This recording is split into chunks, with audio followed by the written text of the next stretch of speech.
Assalamualaikum warahmatullahi wabarakatuh. Innal hamdalillah nahmaduhu wa nasta'inuhu wa nastaghfiruh wa na'udzu billahi min syururi anfusina wa min sayyiati a'malina. May yahdihillahu fala mudhillalah wa may yudlil fala hadiyalah. Asyhadu an la ilaha illallah wa asyhadu anna Muhammadan abduhu wa rasuluh la nabiyya ba'dah. Allahumma salli wa sallim ala nabiyyina Muhammad sallallahu alaihi wasallam wa ala alihi wa sahbihi wa man sara ala nahjihi ila yaumiddin. Amma ba'd. Ayo ikhwah, kita lanjutkan kajian akidah. Kali ini akan membahas tentang takyif dan talqin. Takyif ini sebentar saja. Bismillahirrahmanirrahim. Fal farqu bainahuma yattadih min wajhain. Ada 4 dalam soal akidah yang dilarang. Jadi ada rambu-rambu, 4 pantangan, 4 perboden. 1 biasanya disebut dengan 4 tak.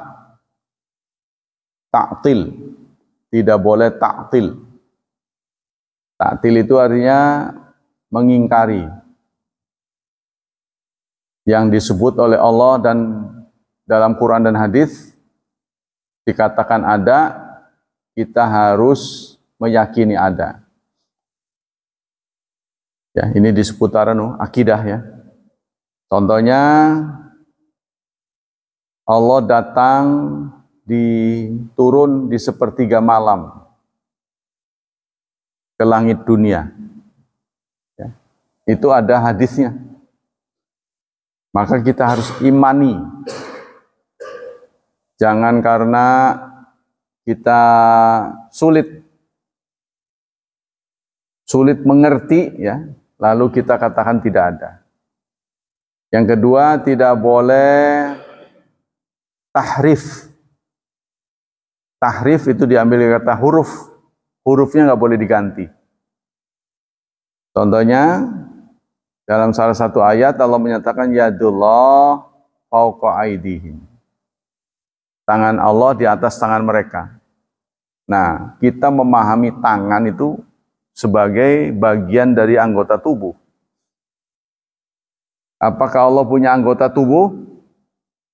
Nah, kita tidak boleh menggantinya, walaupun kita nggak ngerti. Banyak ulama yang nggak paham, lalu diganti kata yadullah itu, tangan Allah, dengan makna kekuasaan Allah, karena nggak paham. Begitu juga kata-kata lain, contohnya innallaha yuhibbul muhsinin. Sungguh Allah mencintai orang-orang yang berbuat ihsan, yang berbuat baik. Nah, mereka tidak mengerti bagaimana mungkin Allah punya rasa seperti manusia. Maka mereka mengganti, ulama mengganti karena nggak paham dengan kata-kata memberi pahala.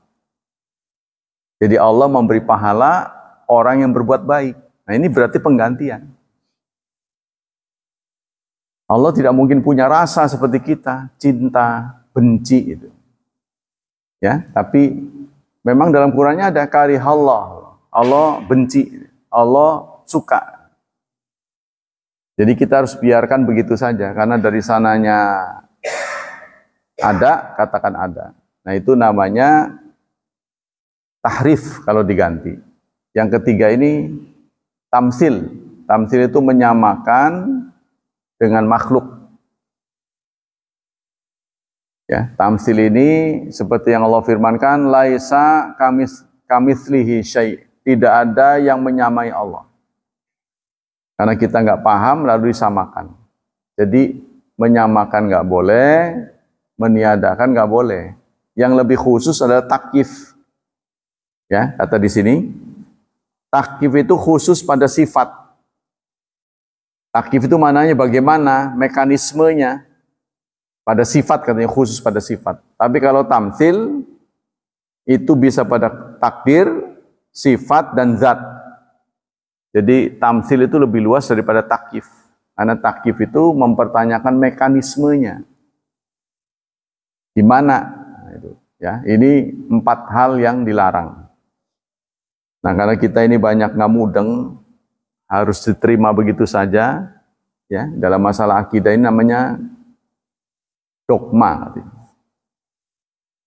Dalam Islam memang tidak semuanya ajaran dogmatis, tapi yang dogmatis ada. Antara lain yang disebut sebagai suprarasional, ya, hal-hal yang di atas kemampuan akal. Nah, ini kita harus terima begitu saja karena kita sadar bahwa kemampuan untuk menalar, kemampuan untuk menangkap pada manusia itu rendah, ya, terbatas. Nah, itulah.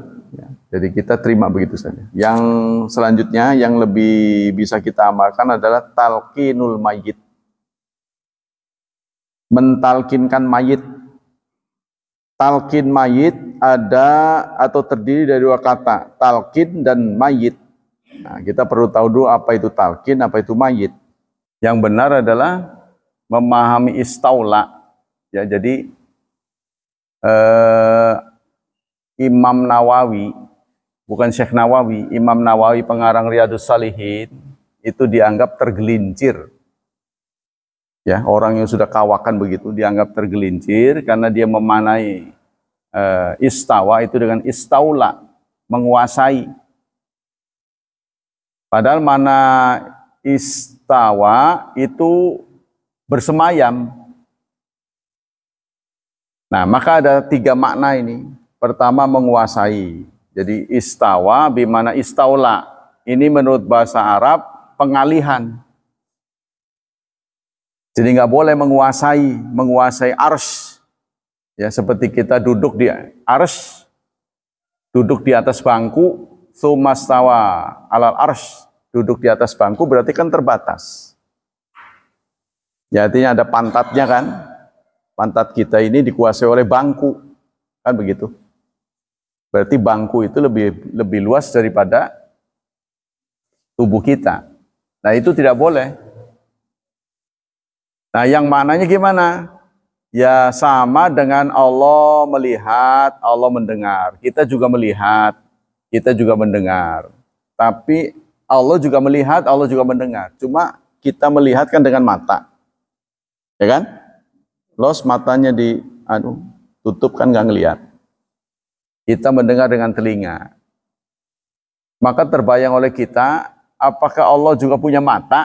Apa Allah punya telinga? Maka pendapat yang benar menurut Aqidatus Salaf, Allah mendengar, Allah melihat dengan caranya sendiri. Nah, yang kita tidak mengerti. Itu pendapat dari istawa yang benar.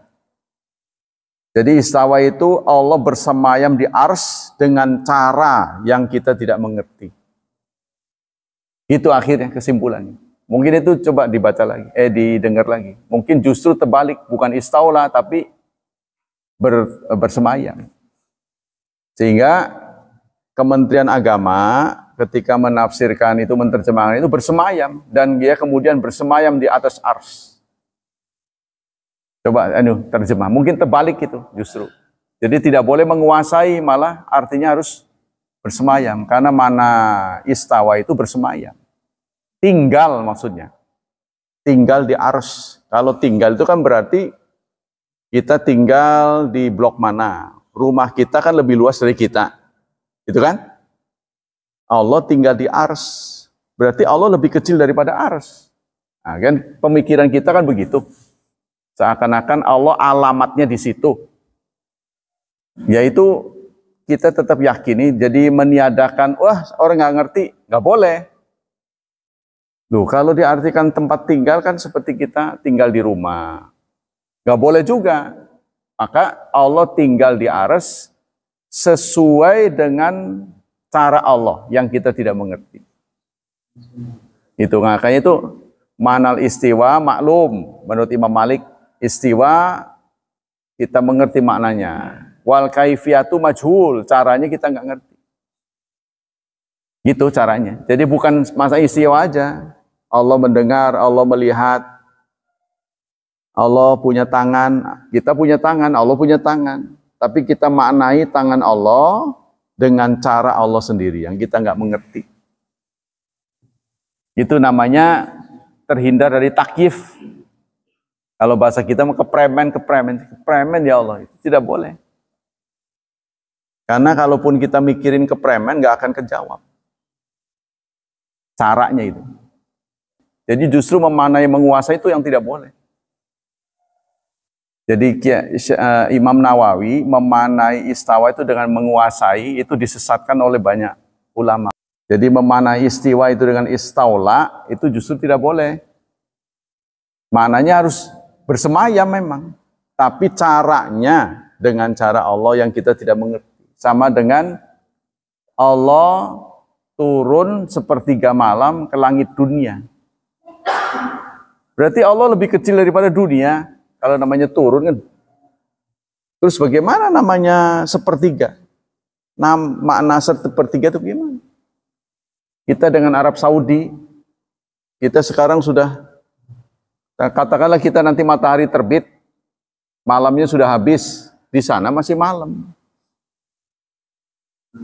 Ya itu artinya nggak ada habis-habisnya. Bagaimana cara turun naik gitu? Nah inilah. Allah mempunyai cara yang kita tidak mengerti. Nah, karena kita tidak mengerti, maka masalah ini ditutup saja. Karena nggak akan ngerti. Nggak akan mudah. Pokoknya coba dilihat lagi. Takutnya salah. Pokoknya alhasil dalam bahasa Arab begini. Istawa bimana istaula tidak boleh. Istawa bimana istaula nggak boleh. Tapi istawa harus mustakir, harus diam. Bagaimana diamnya? Nah itulah yang kita nggak mengerti. Tasbih dan tamsil sama, cuma beda redaksi. Menyamakan nanti. Cuma ini yang beda adalah tamsil dan takyif. Kalau takyif itu mempertanyakan sifat Allah. Sifat, contohnya Allah suka, Allah benci. Bagaimana mungkin? Itu kan sifat manusia yang punya emosi. Ya, seperti malaikat saja. Mungkin tidak punya suka, tidak punya benci. Karena nggak punya nafsu. Kalau kita kan punya suka, sentimen lah. Yang punya sentimen siapa? Ya manusia. Kadang-kadang karena sentimen, biarpun orang itu benar, kita anggap salah. Kan nggak bisa lurus begitu caranya. Ya, yang namanya benda, itu nggak punya sentimen. Makanya itu saya pernah mencontohkan ada crazy wheel. Kalau di crusher itu, roda yang muter tuh, buat giling itu disebut crazy wheel. Roda gila. Saya kira roda gila itu penamaan kita. Ternyata itu orang barat menamanyakan dengan roda gila. Kenapa? Karena dia nggak punya perasaan. Yang masuk tangan, apa itu batu, digiling terus. Nggak ada remnya. Nggak bisa direm, kecuali mesinnya dimatiin kan nanti sisanya masih ada tuh, gelinding begitu. Nah itu. Tapi apa bedanya manusia dengan robot? Robot nggak punya perasaan. Apa bisa kita membuat manusia dari robot? Nggak bisa, karena robot itu pasti terbatas. Kita punya perasaan. Itu bedanya. Punya emosi. Nah itulah ya, nanti kita cari lagi. Sekarang kita akan bicara talqinul mayit. Mungkin ini yang bisa kita praktekkan lebih praktis ya. Apa mana talqin? Kata talqin ada talqin mayit itu berarti talqin dan mayit ya. Talqin itu adalah akhadahu wa fahimimahu wa laqana talqinan, faham tuh memahamkannya, mendiktekannya. Jadi orang ini nggak ngerti, kita paksa untuk mengerti, itu namanya talqin, mendiktekan. Walakinal kalam alqau ilai liya'idhu. Jadi talqin itu adalah alqahu ilaihi liyu'iduhu. Dia memberikan sesuatu pernyataan pada pihak lain, terus pihak lain itu diminta untuk menirukannya. Ya, contohnya la ilaha illallah, la ilaha illallah itu. Nah, bukan sekedar saya mengucapkan la ilaha illallah, tapi saya menghendaki pihak yang saya ucapkan itu untuk menirukan saya. Itu namanya talqin. Ya, ngerti ya? Jadi maksudnya katakan ini, nah, dia harus mengulangi, itu namanya talqin. Walaka ta'rif istilah, itu menurut bahasa. Kalau mayit kita sudah tahu ya, jadi manusia yang sudah berpisah roh dan raganya, itu namanya mayit kan.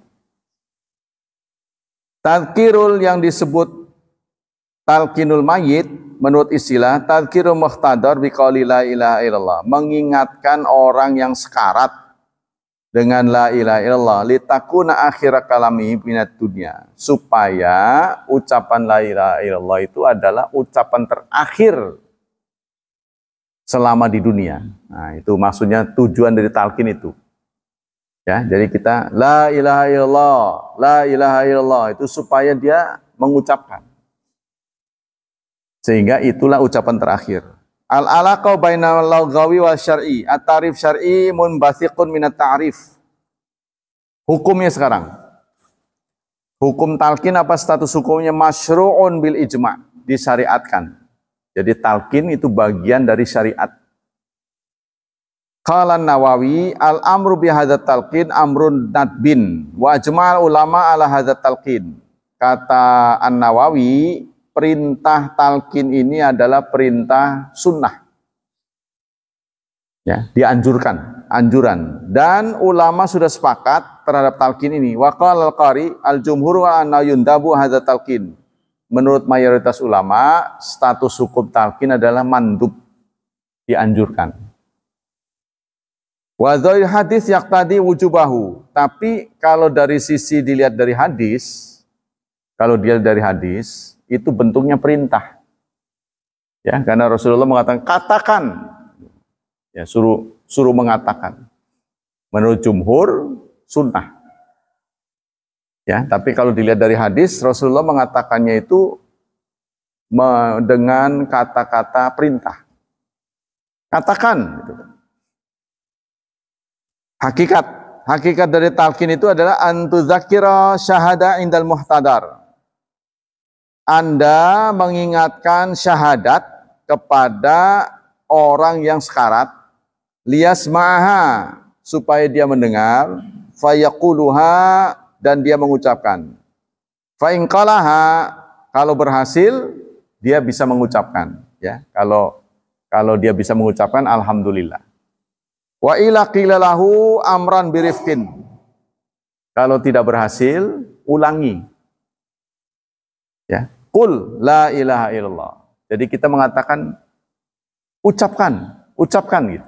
Jadi bukan sekedar la ilaha illallah, la ilaha, bukan. Ucapkan la ilaha illallah. Jadi ada kata ucapkannya. Perintah. Apa kita ngomong? Ngomong ya? Hah? Ya maksudnya ngomong apa ngomong? Istilahnya ucapkan apa ngomong?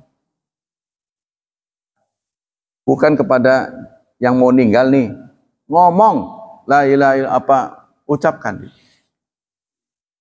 Bagusnya ucapkan ya. Ya kalau ucapkan ngomong. Bagusnya gimana? Ngomong. Ucapkan lah ya. Ngomong gitu. Ya. Ngomong kondonan. Hah? Gimana tuh? Ucap kata-kata yang sopan supaya dia mengucapkan la ilaha illallah. Ucapkan begitu. Ya bahasa Indonesianya begitulah singkatnya. Bahasa Arabnya qul, katakan la ilaha illallah. Tapi bahasa yang lebih familiar apa itu? Ngomong. Ayo ngomong. Lah, niru ya. tirukan. Nah itu katanya, jadi kalau setelah diucapkan la ilaha illallah dia nggak menirukan, karena namanya talqin itu kan tadi, kita mengucapkan dia harus ikut gitu. Namanya talqin itu, mendiktekan. Bukan sekedar dia diam, tapi kita ingin dia menirukan kita. Ya, itu namanya talqin. Nah, ketika kita ucapkan la ilaha illallah diam saja, maka kita harus ulangi dengan mengatakan, katakan, omong, ayo ngomong. La ilaha illallah. Jadi bukan la ilaha illallah saja, tapi qul, katakan la ilaha illallah. Litakuna akhirat ma yatakallamu bi fid dunya fayanalahu fadlaha, supaya la ilaha illallah itu merupakan ucapan terakhir selama beliau di dunia.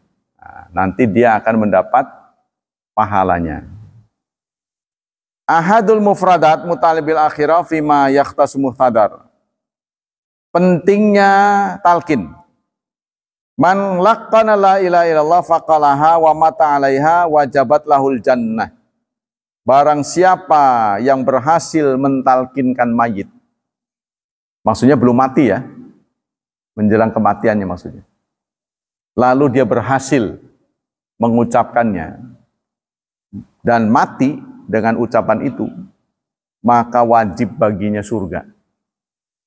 Dijamin surganya. Cuman ya itu. Terus apa bedanya? Katakanlah orang yang berhasil mengucapkan itu seumur-umur melakukan kejahatan, melakukan tindakan-tindakan yang baik. Terus bedanya apa dengan yang tadinya baik? Ya beda fasilitas dan waktu. Saya pernah sampaikan dua hal yang membedakan. Fasilitas dan waktu. Di sini tidak dijelaskan kapan masuk surganya. Yang penting masuk aja. Artinya dia tidak kekal di neraka. Tapi untuk pembersihan dosa itu masuk dulu. Ya, masuk dulu untuk kebersihan, di cleaning, di laundry. Nah, kalau udah wangi, baru masuk surga. Sebab di surga itu tidak ada bekas-bekas. Contohnya di dahinya bekas gosong, itu nggak ada. Semuanya kinclong. Itu karena sudah di laundry dulu. Nah, di laundrynya kapan dan berapa lama? Tergantung. Itu mah wilayah kewenangan Allah itu mah. Kita nggak bisa protes. Dalil-dalil. Nah, ini karena agama kita ini berdasarkan dalil, ini kan urusan akhirat nih. Ya. Artinya promosi akhirat yang harus didasarkan di atas dalil yang kuat. Adalah sabda Rasulullah yang dirawikan oleh Muslim, ya. Dicatat oleh Muslim dalam Kitabul Janaiz, kitab jenazah. Nomor hadis 916. Jadi penting kita catat ini. Ya, nanti kalau di akhirat setelah berhasil mengucapkan talqin kok nggak masuk surga? Kok saya nggak masuk surga? Lah kenapa kamu harus masuk surga? Ini berdasarkan hadis riwayat Muslim nomor 916. Kan dia hafal nih. Berdasarkan riwayat Muslim 916 saya berhasil mengucapkan talqin. Saya harus masuk surga. Oh begitu. Jadi masuk. Ya kan? Dari Abi Sa'id Khudri qala Rasulullah sallallahu alaihi wasallam. Rasulullah bersabda, "Laqinu mautakum la ilaha illallah." Talkinkan ya, mautakum, orang yang mau matinya kalian. La ilaha illallah. Dan di sini tidak dibatasi siapa saja. Yang harus ditalkin siapa saja, termasuk orang kafir. Termasuk orang kafir. Jadi kalau kita ketemu siapapun yang mau mati, kita ucapkan itu. Cuma nanti akan dibahas kalau untuk orang kafir di depannya ada kata-kata katakanlah gitu. Ya, karena itu dilakukan oleh Rasulullah kepada pamannya Abu Talib. Nah, ini menjadi contoh.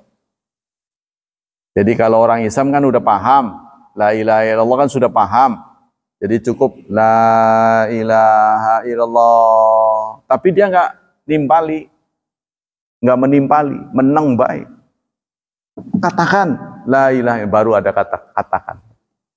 Kalau dia nggak respon, baru kita sebut katakan, ucapkan la ilaha illallah. Nah, kepada orang kafir ada kata katakan gitu. Ya, jadi tidak langsung la ilaha illallah. Katakan, ucapkan la ilaha illallah. Itu katanya. Nah, itu menjamin seseorang masuk surga. Mbuh kapan-kapan ini. Yang penting dengan ucapan la ilaha illallah, seseorang terjamin tidak abadi di neraka. Tuh, itu katanya. Abu Thalib tidak berhasil mengucapkannya. Ya. Jadi kata-kata dari Rasulullah, "Qul ya ammi." Katakan wahai pamanku la ilaha illallah. Kata-kata yang nanti akan aku jadikan alasan untuk membelamu. Jadi istilahnya setelah mengucapkan la ilaha illallah tuh seakan-akan dapat sertifikat gitulah. Nah, sertifikat inilah nanti yang aku akan jadikan alasan Anda bisa masuk surga. Tapi ternyata pamannya tidak berhasil. Dari Aisyah, Rasulullah Rasulullah bersabda, "Lakidu halakakum." Tidak menggunakan istilah mautakum, tapi halakakum. Halaka ini adalah binasa. Talkinkan kepada yang akan binasa dari kalian, qaula, ucapan la ilaha illallah. Itu yang kedua. Dari Abi Hurairah, qala, "Lakinu mautakum la ilaha illallah." Ya, ada tambahan fa innahu, maka sesungguhnya mangkana akhir kalimatihi la ilaha illallah indal mauti dakhalal jannah. Maka sesungguhnya orang yang akhir kalimatnya la ilaha illallah saat kematian, dia akan masuk surga yauman kapan baik. Tuh, yauman minad dahri. Lembuh kapan-kapan, singkatnya begitu. Yang penting masuk surga, entah kapan-kapannya. Ini kalau dalam Abu Hurairah dijelaskan. Yauma minad dahri itu. Suatu hari dari masa dia akan masuk surga. Tapi tidak dijelaskan segera. Wa in asabau dzalika ma asabah. Meskipun dia mendapat musibah sebelumnya.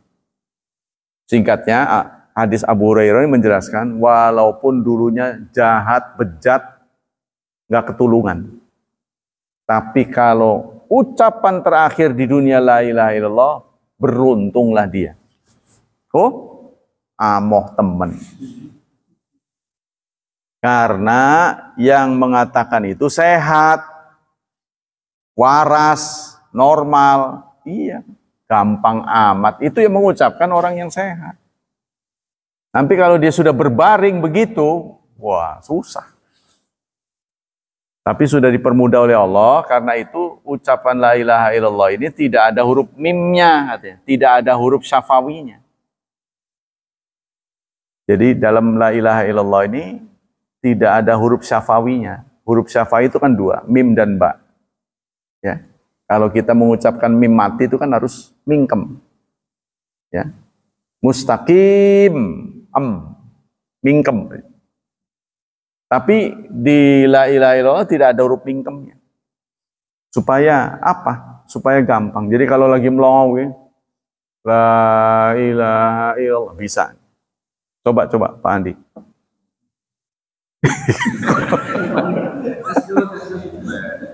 Lah nggak apa-apa sih. Kok nyumpahin mati? Bukan. Artinya sembari apa ini namanya melongo ya. Gini, nggak menggerakkan lidah pun bisa. La ilaha illallah. Ya, mangap itu. Kan orang yang lagi sakit itu nggak seperti kita sekarang ya. Karena kita gampang amat tuh, karena yang ngomong tuh gampang. Sehat. Tapi kalau dia lagi terbujur begitu, susah. Tapi sudah dipermudah oleh Allah, tidak dikasih huruf cangkem gitu. Kalau ba harus bingkemnya berat. Sudah berat. Mungkin saja stroke, kan? Boleh jadi. Jadi, la ilaha illallah. Bahkan lidah pun hanya goyang sedikit. Karena tidak ada huruf bibir. Itu kata pembahasan dari ulama-ulama. Betapa kasih sayangnya Allah kepada kita. Murah amat itu. Fir'aun juga mengucapkan la ilaha illallah. Ya. Amantu billadzi la ilaha illalladzi amanat bi banu Israil wa ana minal muslimin. Aku beriman dengan Tuhan yang diimani oleh Bani Israel dan aku adalah orang yang muslim. Tapi Allah menegur, al-an, baru sekarang, ya, ketika nyawanya sudah di tenggorokan, dia baru ucapkan itu. Tapi kata Syekh Utsaimin, siapapun yang mengucapkan la ilaha illallah, pertolongan akan datang. Nah, pertolongan apa yang datang kepada Fir'aun? Jasadnya diselamatkan. Mending gitu loh. Lihatlah Qarun. Qarun dengan Fir'aun tuh dua tokoh yang berbeda. Qarun orang beriman, Fir'aun orang kafir. Tapi Fir'aun menutup hidupnya itu dengan la ilaha illallah. Qarun tidak. Bagaimana nasib Qarun? Fakhasafna bihi wa bidaril ardh. Kami benamkan dia dan hartanya ke dalam bumi. Jadi bahkan jenazahnya pun nggak ketemu. Bahkan ininya, mayatnya pun nggak ketemu. Karena dia tidak mengakhiri ucapan dengan la ilaha illallah. Padahal beriman. Wa inna Qarun min qaumi Musa.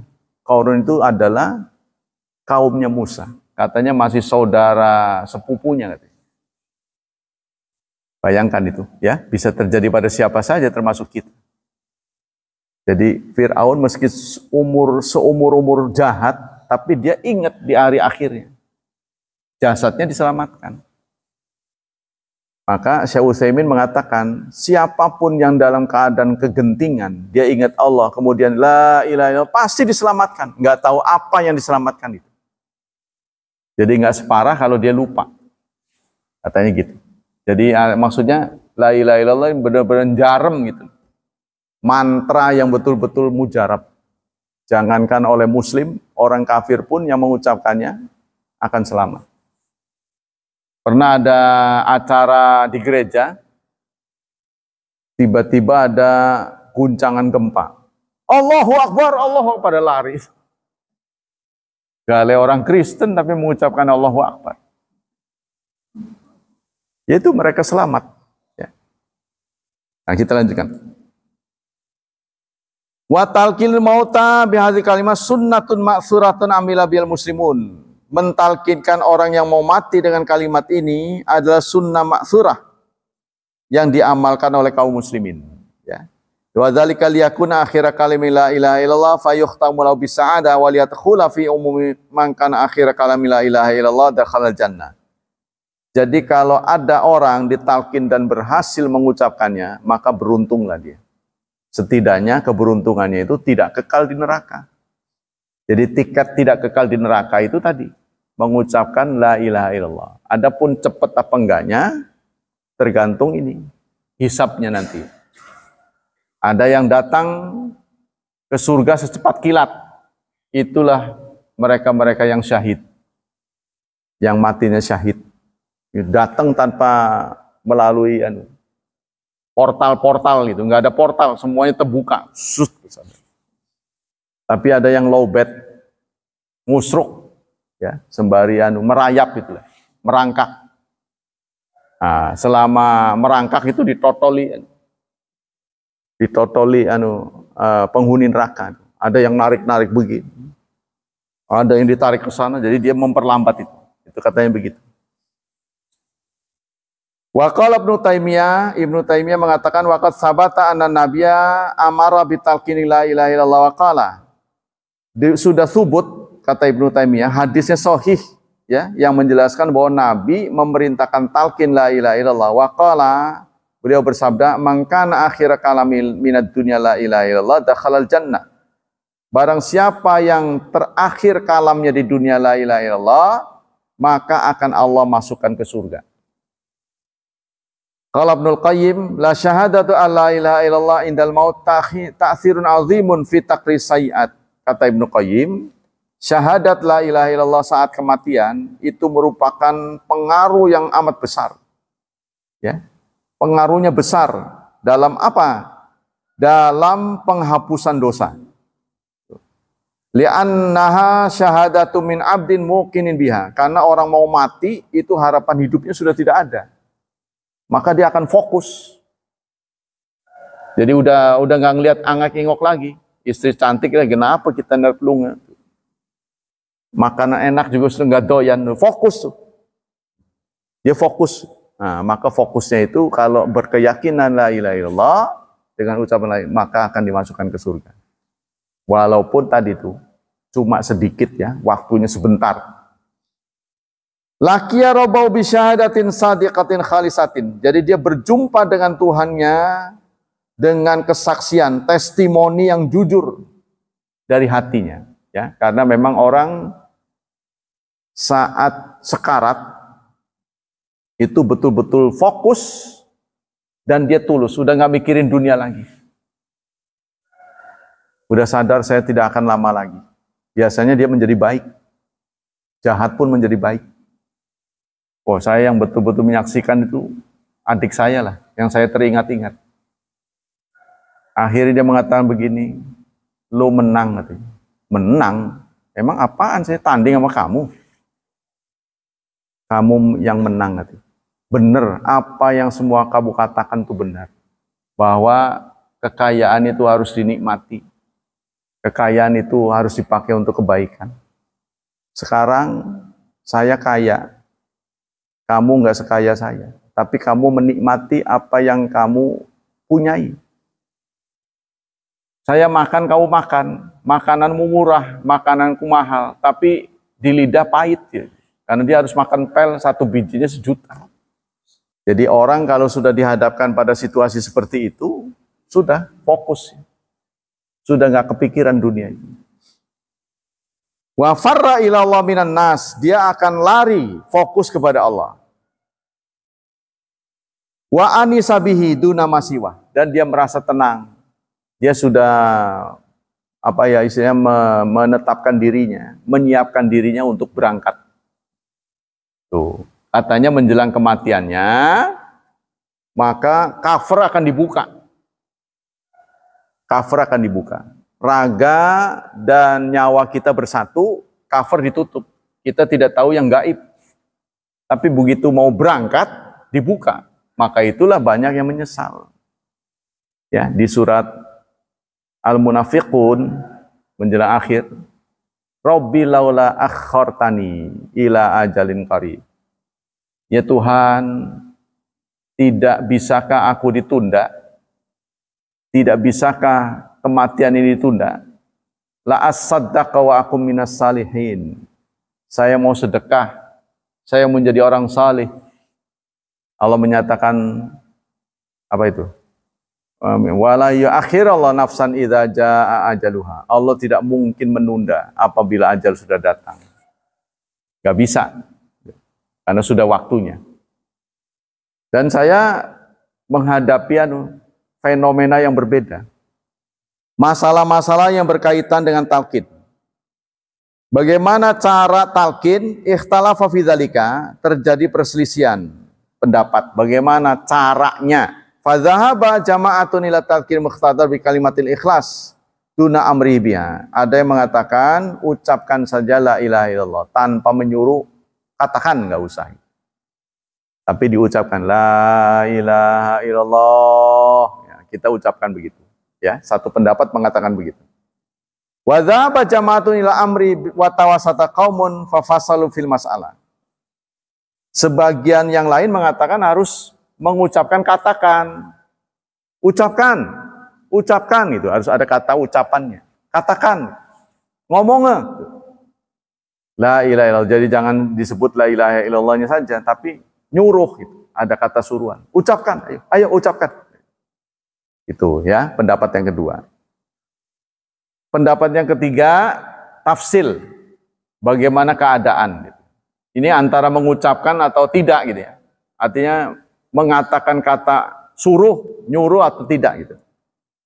Kata Tabrizi, talqin ayat kara indahu yaqulu bi hadrati wa indahu hatta yasma. Kita mula-mula mengucapkan la ilaha illallah. La ilaha illallah. Kalau dia nggak respon, menang baik. baru diucapkan. Ayo ngomong, tiruin saya. Itu baru kita ajak. Tapi kalau kita sekedar mengucapkan la ilaha illallah, dia nyambut la ilaha illallah, udah nggak usah disuruh lagi. Ya, itu katanya. Ini tafsil. Qul la ilaha illallah illa yakuna kafiran. Nah, kalau kepada orang mukmin begitu.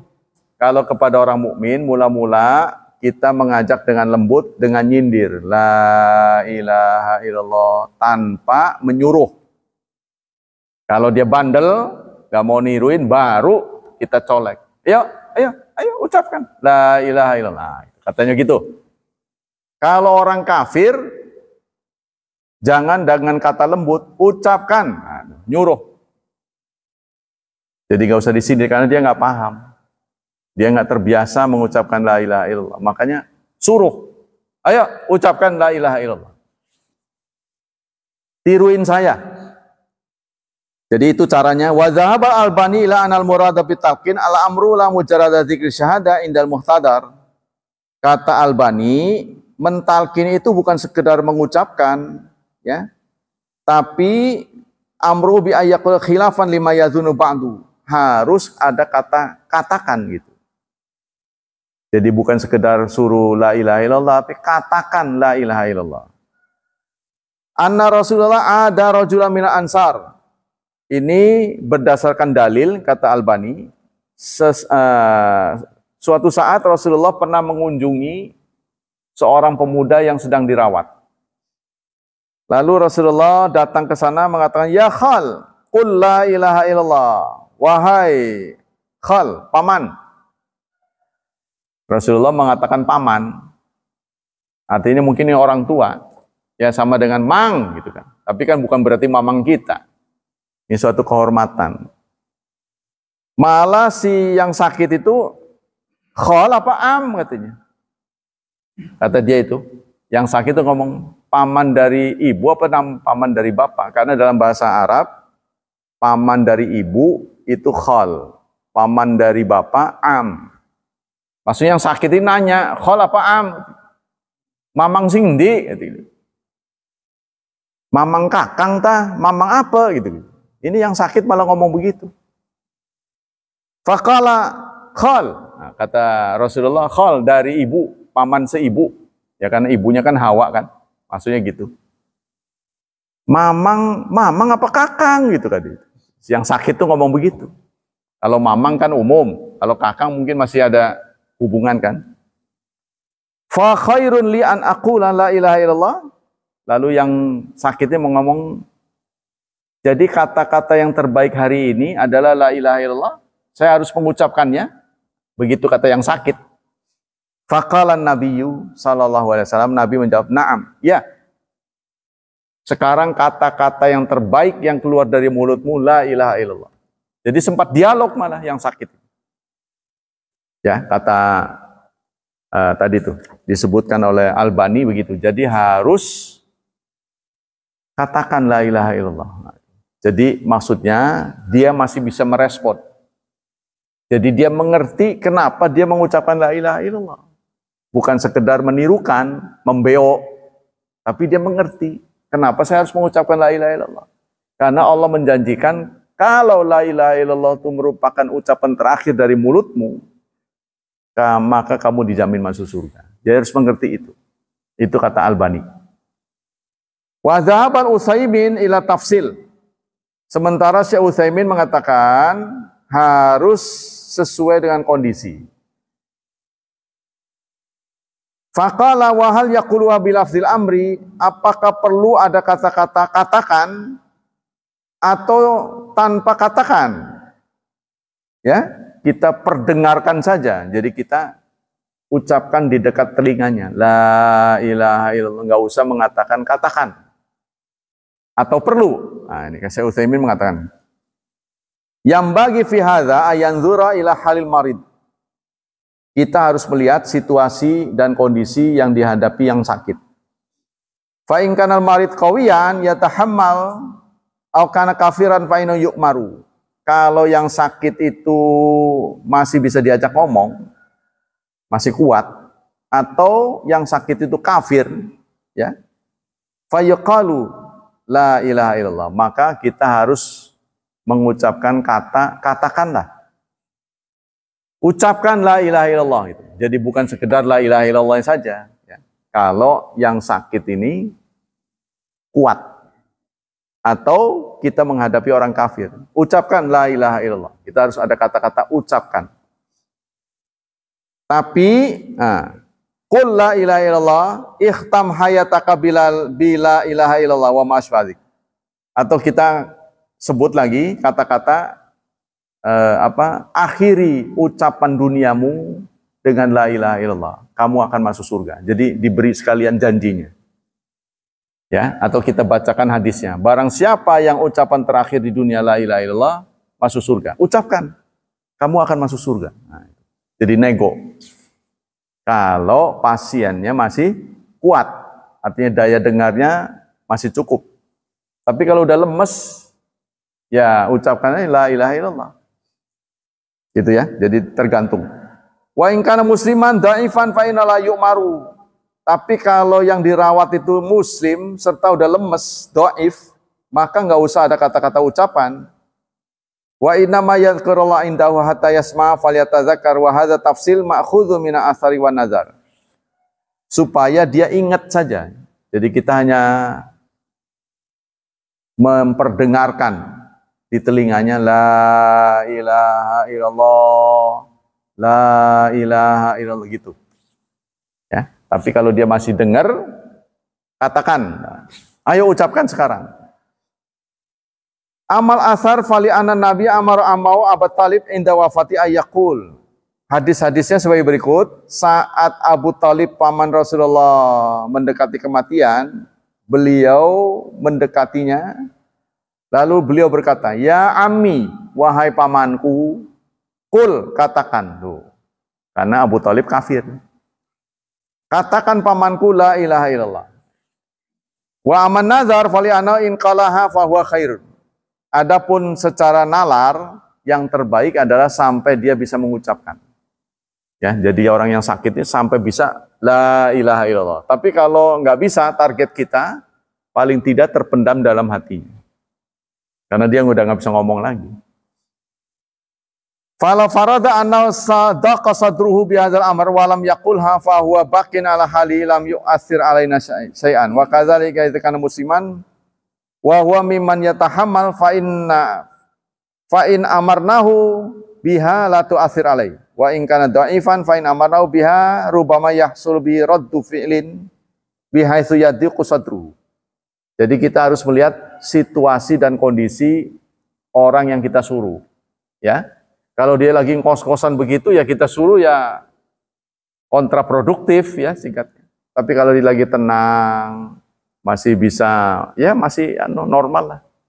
Ya, dia ucapkan la ilaha illallah. Tapi itu beberapa ulama menyampaikan pesan juga setelah dia mengucapkan la ilaha illallah, jangan diajak ngomong. Ya, kalau diajak ngomong ya batal. Remen. Wis lega tah, enakan? Iya enak, itu berarti udah akhirnya enak tuh, bukan la ilaha illallah lagi. Gitu kan. Kata Syekh Utsaimin jangan diajak ngomong lagi. Gimana mendingan tah? Iya mending, berarti itu kata-kata terakhir mending. Bukan. Itu supaya akhirnya ini. Yang kedua adalah kalimatul talqin. La ilaha illallah. Dalatin nusus as-sahiha ala anna kalimat talqin la ilaha illallah. Duna ziyadati li hadithin. Kata-kata talqin itu cuma la ilaha illallah. Tidak boleh ditambah, tidak boleh dikurang. Jadi nggak boleh la ilaha illallah Muhammadur Rasulullah. Tidak boleh. Karena kalimat talqin itu cuma la ilaha illallah. Ya. Lakidu mautakum la ilaha illallah. Talqinkan mayit kalian dengan la ilaha illallah. Fayaktasiru alaiha halat talqin. Jadi kita harus membatasi la ilaha illallah, tidak boleh tambah. Khilafan liman qala bi ziyadati syahadati anna Muhammadar Rasulullah. Ada yang mengatakan ditambah dengan Muhammad Rasulullah. Ya. Fala tusyra' li adami wurudin nas. Yang begitu itu tidak ada dalilnya. Ada waktu ya. Singkatnya, kalimat talqin itu cuma la ilaha illallah. Tadi saya sudah sampaikan, kenapa tidak ada Muhammad Rasulullah? Karena Muhammad Rasulullah itu huruf cangkem. Mim itu cangkem. Bagi kita yang sehat, no problem. Tapi bagi yang sakit, kengelan untuk punya energi untuk menggerakkan ini. Jadi memang sudah didesain supaya ringan lah, sambil mangap, sambil melongo. La ilaha illallah, bisa. Tapi kalau ada Muhammad ini berat. Nah, itulah hadirin hafizani wa hafizakumullah tentang talqin. Saya pernah bicara juga pada Rumah Sakit Muhammadiyah. Karena Muhammadiyah kan fenomenanya ini nuansa keagamaan. Tolonglah kalau orang sudah sekarat, harus ada pendamping. Kalau menurut Imam Qurtubi dari hadis-hadis, ketika orang sekarat itu setan pada datang. Ya, jadi aura-aura negatif pada datang. Kita yang positif harus datang. Tuh. Jadi kita mentalkinkan itu karena setanlah yang mentalkinkan.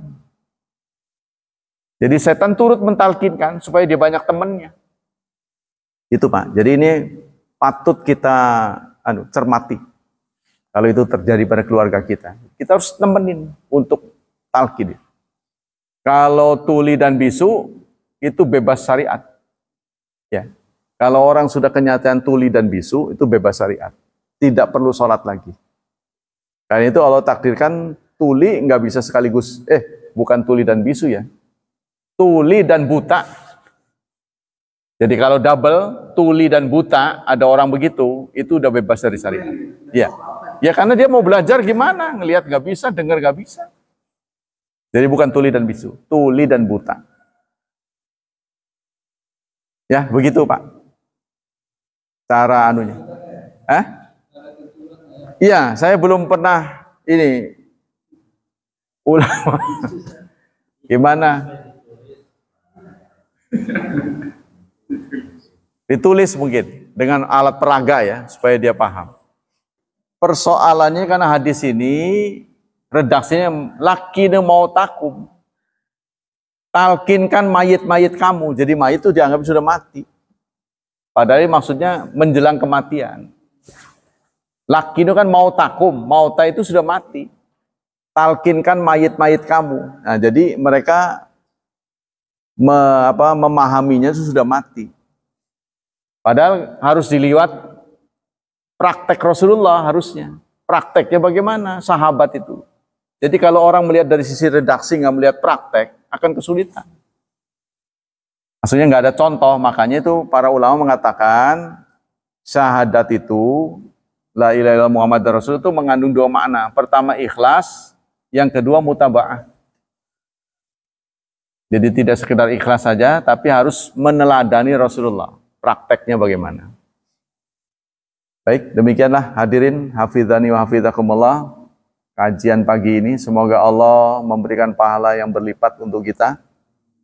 Allah melindungi dan menyelamatkan kita dari wabah dan fitnah, dari syubhat dan syahwat, dan khusus dari su'ul khatimah. Begitu juga kita doakan anak-anak kita semoga diberi kemudahan, diberi berkah, serta dituntun menjadi hamba Allah yang salih dan salihah. Subhanakallah wa bihamdik asyhadu an la ilaha illa anta astaghfiruka wa atubu ilaik. Wassalamualaikum warahmatullahi wabarakatuh.